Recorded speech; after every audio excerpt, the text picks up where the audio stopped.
வணக்கம். சற்று முன் கிடைக்கப்பெற்ற மிக மிக முக்கியமான செய்தி ஒன்று வெளியாகி உள்ளது. மீண்டும் எடப்பாடி பழனிசாமி அவர்களது தலையில் விழுந்த மிகப்பெரிய ஒரு இடி. அதிமுகவில் தற்பொழுது வரை சி.வி. சண்முகமும் விஜயபாஸ்கரும் எடப்பாடிக்கு ஆதரவுகளை தெரிவிக்காமலும் வேறு கட்சியில் இணையாமலும் இருக்கிறார்கள் என்பதை நாம் நேற்று பார்த்திருந்தோம். ஆனால் திடீரென்று சசிகலா அவர்களை சந்திக்க இருவரும் முயற்சிகளை மேற்கொண்டு வருகிறார்கள். சசிகலா அவர்களும் சந்திக்க அனுமதியும் வழங்கிவிட்டார்கள். தற்பொழுது அடுத்த கட்ட நடவடிக்கை என்ன தெரியுமா?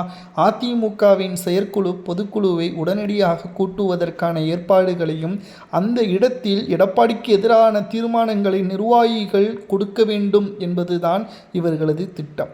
இதனால் தற்பொழுது அதிமுகவின் சுமார் 1454 மிக முக்கியமான நிர்வாகிகளிடம் பேச்சுவார்த்தையும் நடத்தி வருகிறார்கள். ஆனால் ஏற்கனவே எடப்பாடிக்கு எதிராக செயல்பட்ட மாவட்ட செயலாளர்களை 40 பேரை இரவோடு இரவாக நீக்கியும் தற்பொழுது எடப்பாடிக்கு ஆதரவாக அவர்கள் குரல் கொடுத்த போதிலும் கூட அவர்களை மீண்டும் அதே பதவியில் அனுமதிக்கவில்லை. 5 ஆண்டுகள் உங்களுக்கு மாவட்ட செயலாளர் பதவி கிடையாது, சட்டமன்ற உறுப்பினர் பதவியும் அதிமுகவின் அடிப்படை உறுப்பினர் பதவியும் தான் என்பதையும் எடப்பாடி அழுத்தம் திருத்தமாகவே கூறிவிட்டார்.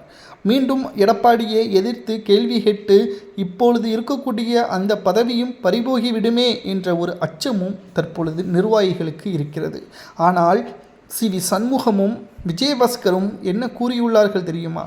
சட்டமன்றத்தில் நீங்கள் பேசுவதுதான் முக்கியம், அதேபோல பொதுக்குழுவில் நீங்கள் கொடுக்கின்ற அந்த வாக்குமூலம் ஆதாரத்துடன் நீங்கள் கொடுக்கின்ற வாக்குமூலம் பொதுக்குழுவில் எடுக்கப்படுகின்ற தீர்மானங்களே அங்கு இறுதியானது.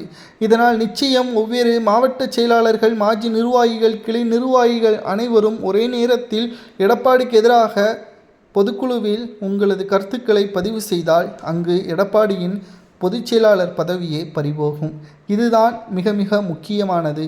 இது நடந்துவிட்டால் போதும், அதிமுகவில் சசிகலா உள்ளே வந்துவிடுவார். நிச்சயம் வரக்கூடிய உள்ளாட்சி தேர்தல், நாடாளுமன்ற தேர்தல் அனைத்திலும் நாம் வெற்றியடைவதற்கான வழியையும் பார்க்கலாம். ஆனால் இது நடக்காமல் இருந்தால் நிச்சயம் அதிமுகவின் நிலைமையே மிக மிக மோசமாக மாறிவிடும் என்ற தகவலையும் விஜயபாஸ்கர் அவர்கள் மாஜி நிர்வாகிகளிடம் தெரிவித்து வருகிறார். சசிகலா அவர்களை சந்தித்து எப்படியாவது அதிமுகவில் இணைவது பற்றியான முடிவுகளை பேசுவதற்குத்தான் நேரமும் கேட்கப்பட்டது. நேரமும் இப்பொழுது ஒதுக்கப்பட்டுள்ளது. இவர்களது திட்டம் நிச்சயம் நிறைவேறுமா என்பதை உண்மையான அதிமுகவின் தொண்டர்களாகிய நீங்கள்தான் கமெண்ட் வாயிலாக கூற வேண்டும். எடப்பாடி சிறப்பான தலைவரா அல்லது அந்த இடத்திற்கு தகுதியானவர் யார் என்பதை உண்மையான அதிமுகவின் தொண்டர்கள் கமெண்ட் வாயிலாக கூறுங்கள்.